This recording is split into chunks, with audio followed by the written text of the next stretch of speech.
जदा तो साधो तो पारो फटी क्यों तदा तू करे फिरा तने कुरारो फटी क्यों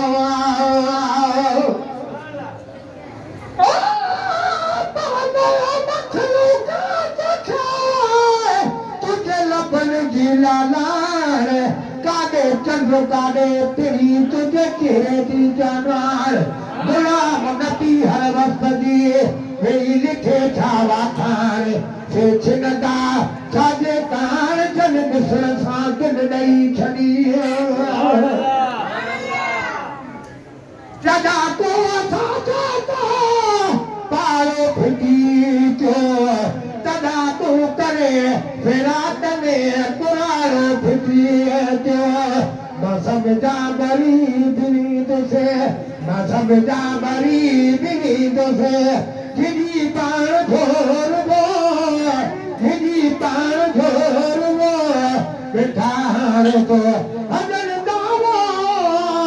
है बने मासुकोर बोल हलाती रही तो सार अच्छी हालोर बोल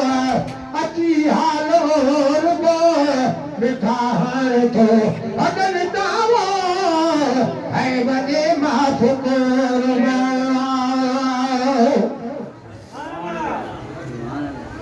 मानो ही आया तो जो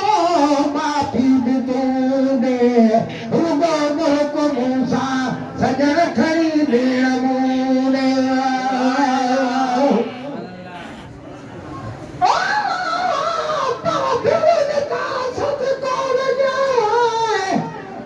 तुझा फिर भाग भरिया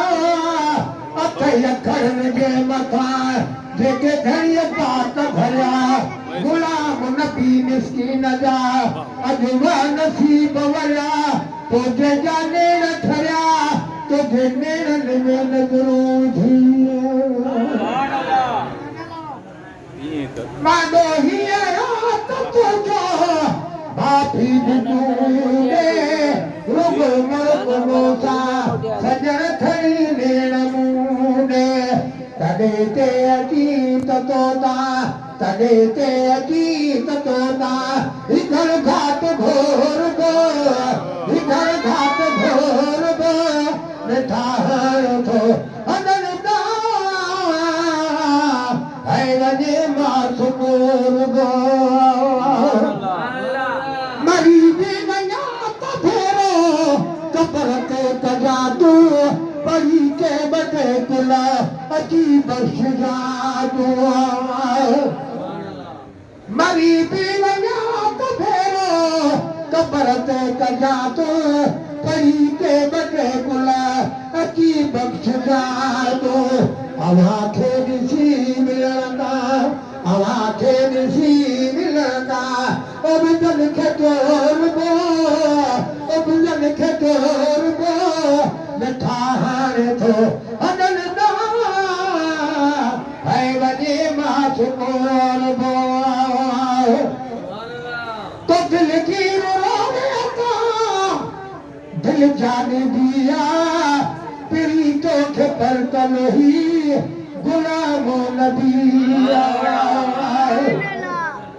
तो दिल की रोवे का दिल जान दिया पिरी तो खे पर कलही गुलाम नबिया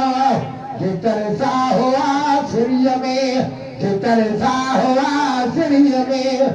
सगड़ो पे छोड़ दो